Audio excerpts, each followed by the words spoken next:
Hello दोस्तों, मैं नितेश तिवारी आपके लिए लेके आया हूं एक नई वीडियो। तो आज की वीडियो में आपको बताने वाला हूं कि जीएसटी के अंदर आप कितने तरीके के रिटर्न्स कर सकते हो जो जो आपको सीखनी चाहिए एक अकाउंटेंट बनने के लिए। मोस्टली बहुत से लोगों का कंफ्यूजन था कि आप मुझे ये बताओ कि जीएसटी में या मैं कहीं अकाउंटेंट के लिए जाता हूं जॉब पे, तो क्या बेसिक चीजें हैं जो कि मुझे जीएसटी के अंदर जाननी चाहिए। तो आज की वीडियो में आपको बताने वाला हूं कितने तरीके के जीएसटी के रिटर्न्स होते हैं। साथ के साथ मैं आपको एक चीज और बताऊंगा कि जीएसटी के अंदर अगर आप ये सीजीएसटी क्या होता है, एसजीएसटी क्या होता है, आईजीएसटी क्या होता है, उसके साथ एक चीज और बताऊंगा कि जीएसटी पे कोई मतलब कौन करता है और करता है तो किस माध्यम से वो पे करता है।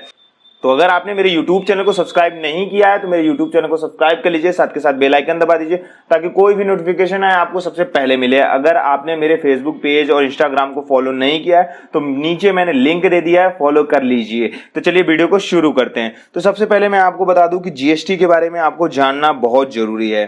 तो मैं यहाँ पे एक अपना नोटपैड ऑन कर लेता हूँ जिसके अंदर मैं आपको बता देता हूँ कि जीएसटी क्या है। यहाँ पे मैं काफी क्लासेस वगैरह देता रहता हूँ तो उसमें मैंने समझा रखा हुआ है। तो यहाँ पे देखो, ये मैं यहाँ पे लिख दे रहा हूँ, यहाँ पे छोटा सा तो है लेकिन आपको समझ में आएगा। जैसे यहाँ पे आपको दिख रहा होगा जीएसटी, मैंने यहाँ पे लिख दिया जीएसटी। अब जीएसटी में क्या है, जीएसटी का फुल फॉर्म है गुड्स एंड सर्विस टैक्स। लेकिन अगर मैं इस पे ज्यादा टॉपिक पे बात करूंगा तो बहुत बड़ी वीडियो बन जाएगी।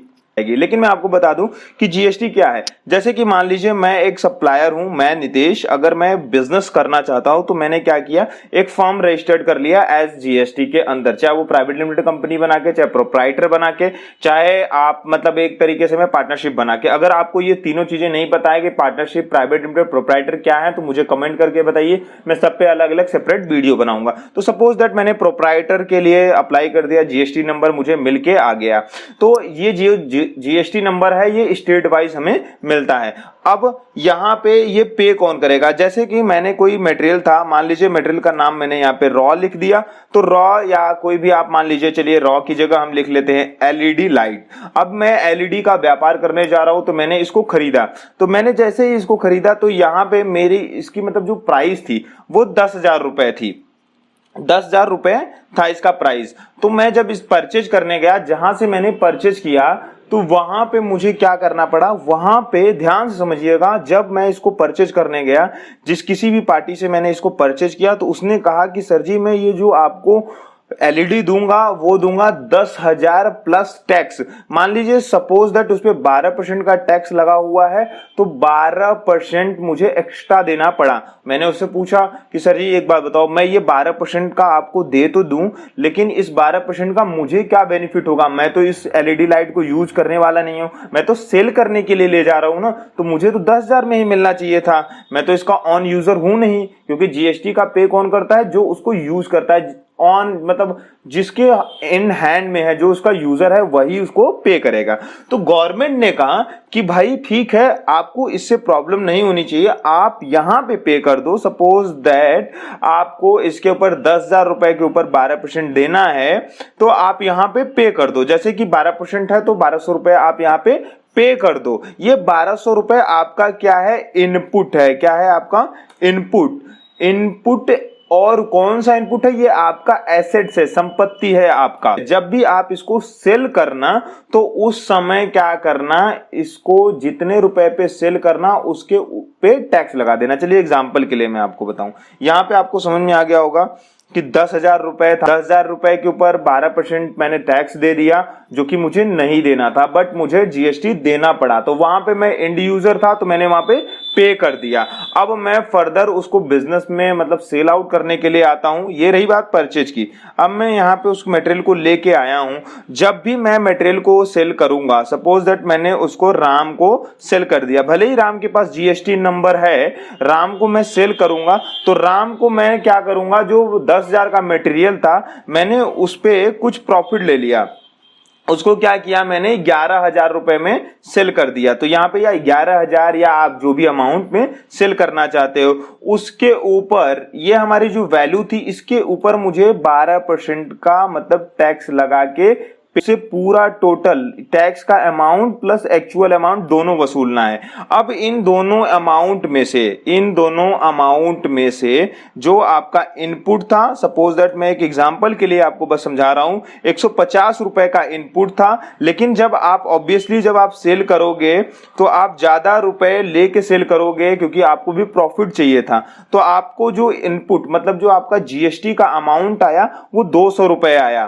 तो आपने गवर्नमेंट से कितना मतलब जो गवर्नमेंट को आपको कितना पे करना पड़ेगा, तो वो आपको इनपुट माइनस आउटपुट आपका जो आएगा वो पेमेंट करना पड़ेगा। लेकिन इसका भी मेथड है कि आप कौन से एसेट्स का या कौन से मतलब ऐसी वैल्यू है, कौन से ऐसे सर्विस का आप इनपुट ले सकते हो, कौन से सर्विस का इनपुट नहीं ले सकते हो। तो ये मैंने एक सिंपल सा आपको क्लियरिफाई किया कि जीएसटी के अंदर आप जीएसटी मतलब जो भी आप वहां पे करते हो, जब भी परचेज करते समय आप पे कर देते हो जीएसटी का, तो आप जब सेल करोगे तो उस टाइम पे आप यूटिलाइज कर सकते हो अपने जो टैक्स के अमाउंट है रिसीव करके, जिस कस्टमर को आप बेच रहे हो मटेरियल।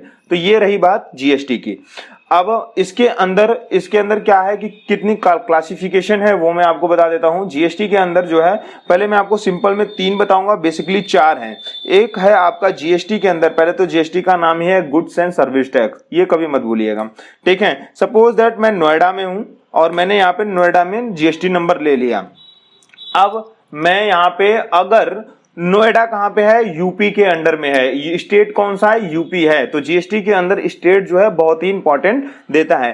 अब मैं जब भी कोई गुड्स कभी भी कोई भी गुड्स सप्लाई करूंगा यूपी में, कहां सप्लाई करूंगा, यूपी में। अगर मैं जीएसटी नंबर मैंने यूपी में ले रखा है, एक ही स्टेट में मैं सप्लाई करूंगा, तो वहां पे लगेगा सीजीएसटी। वहां पे क्या लगेगा, सीजीएसटी, और लगेगा वहां पे लगेगा एसजीएसटी। अब एसजीएसटी और सीजीएसटी लगेगा कैसे, सपोज दैट मैं नोएडा में हूं और मेरा जो स्टेट है वो है यूपी का, तो मैं अब कोई भी मटेरियल सप्लाई करना चाहता हूं, मैं मटेरियल सप्लाई कहां करूंगा, मटेरियल में सप्लाई करूंगा अगर यूपी में, तो मान लो उस मटेरियल की जो वैल्यू है उसके ऊपर 18% का जीएसटी लगा हुआ है। यहां पे मैं 18 लिख लेता हूं, 18% का जीएसटी लगा हुआ है, तो हाफ मतलब 9% सीजीएसटी लग जाएगा। यहां पे मैं इसको परसेंटेज में कर देता हूं, 9% आपका सीजीएसटी लग जाएगा और 9% आपका एसजीएसटी लग जाएगा। कितना लग जाएगा, 9% दोनों लग जाएंगे। इसको मैं 9% कर देता हूं। समझना है आपको, काफी समझने में टाइम लगेगा, बट तो दोनों में क्या होगा कि अगर आप रजिस्टर्ड मतलब एक स्टेट में हो, जिस स्टेट में आप रजिस्टर्ड हो उसी स्टेट में सप्लाई कर रहे हो या परचेज कर रहे हो, तो आपको सीजीएसटी और एसजीएसटी यूज करना है। क्या करना है, सीजीएसटी और एसजीएसटी यूज करना है। तब करना है जब आप उसी स्टेट में रजिस्टर्ड हो जिस स्टेट में आप सप्लाई कर रहे हो और परचेज कर रहे हो। फिर उसके बाद अब बात आती है, मैं एग्जांपल के लिए क्लेरिफिकेशन के लिए एक बार फिर बता दूं आप कि अगर आप नोएडा या दिल्ली जहां पे आप एक स्टेट में आप रजिस्टर्ड हैं, नोएडा जो है जैसे कि यूपी में आता है, तो आप यूपी में रजिस्टर्ड हैं। अब आप होल यूपी में, सिर्फ यूपी में ही अगर आप यूपी से ही एक जीएसटी नंबर यूपी का है और दूसरे जीएसटी नंबर यूपी पे ही आप सप्लाई या परचेज कर रहे हो, तो वहां पे सीजीएसटी और एसजीएसटी लगेगा और वो सीजीएसटी एसजीएसटी का रेट जो होगा, जो एक्चुअल परसेंट रहेगा, उसका हाफ हाफ करके बराबर बराबर डिवाइड हो जाएगा। एग्जांपल के लिए 18% था तो 18% को हम डिवाइड कर देंगे 9% में, 12 था तो 6% में हो जाएगा, 5 था तो 2.5 में हो जाएगा, 28 था तो आपका 14 हो जाएगा। इस तरीके से स्लैब हो जाएगा। तो कितना आया, कौन कौन सा आया, एक सीजीएसटी आया, एक एसजीएसटी आया। अब इसके बाद एक है आपका आईजीएसटी। अब आईजीएसटी का यूज कब होगा, सिंपल सा है, जब आप यूपी में रजिस्टर्ड थे और यूपी में ही परचेज और सेल्स कर रहे थे तो आप सीजीएसटी और एसजीएसटी लगा रहे थे। लेकिन अगर आप अब यूपी में रजिस्टर्ड हो, अब दिल्ली में सप्लाई कर रहे हो या आप किसी और स्टेट में सप्लाई कर रहे हो, तो वहां पे फुल्ली टोटल अमाउंट पूरा का पूरा लगेगा आईजीएसटी। क्या लगेगा, आईजीएसटी टोटल लगेगा, इसके साथ कोई और डिवाइड नहीं होगा, सीधे सीधे आपका जो है 18% जो है आईजीएसटी लग जाएगा। जो भी स्लैब रेट रहेगा, 12 का स्लैब रेट रहेगा 12 और 18 का रहेगा तो 18, 28 का रहेगा तो 28 का।